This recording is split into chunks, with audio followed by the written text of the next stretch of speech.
The latest group of Americans to find their constitutionally protected opinions become felonies are, believe it or not, an organization of black nationalist left-wingers who oppose the war in Ukraine. The DOJ has just charged many in this group with seeking to, quote, sow discord, spread pro-Russia propaganda, and interfere in elections within the United States. Now, there's no evidence they interfered with any election. You're allowed to be pro-Russia. You're allowed to be pro-anything you want in the United States. Saying things the government doesn't like, having unfashionable opinions or opinions that are out of step with Joe Biden's opinions, that is not a crime. You can spread pro-Russia propaganda if you want to. You can spread anti-Russia propaganda if you want to. You can say whatever you want, but not anymore. According to the indictment, the criminals in question, quote, wrote articles that contained Russian propaganda and disinformation. Huh? They also gave speeches and posted videos that annoyed the State Department. Here's one of them.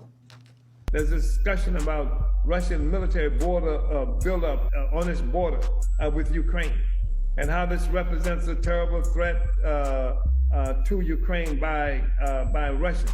But there is no acknowledgement of the history that took us to this place, how the U.S. overthrew, participated in facilitating the overthrow of a government in Ukraine that was friendly to the Soviet Union. Nor does it talk about the history of this relationship between Ukraine and Russia. This is an ongoing aggression. It did not just start. It's been going on for a while, but the U.S. government relies on the ignorance of the people in this country and much of the world that's facilitated by people like Zuckerberg. So, for whatever it's worth, we're not really sure who that guy is. We know he's American. Pretty sure that on a lot of issues we likely would not agree with him. A lot of what he just said in that video seems to be true.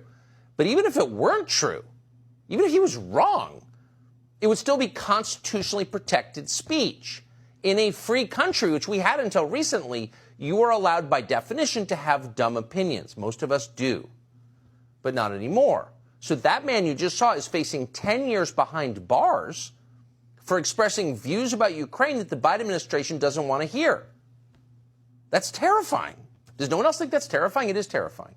And to that man's credit, whoever he is, he saw it coming. Here he is at a rally last month.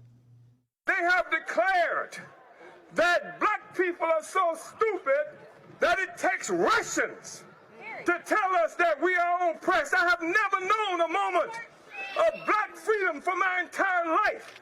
I have never read of a moment since the beginning of a colonial mode of production where black people have been free. And yet they're saying that we are agents of some foreign power because we say black people must be free. Okay, again, we're not defending that guy because we agree with all of his views. We probably don't.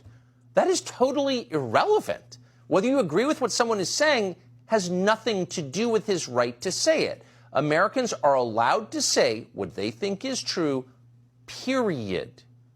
If they take that right away, you are no longer a citizen, you are a slave.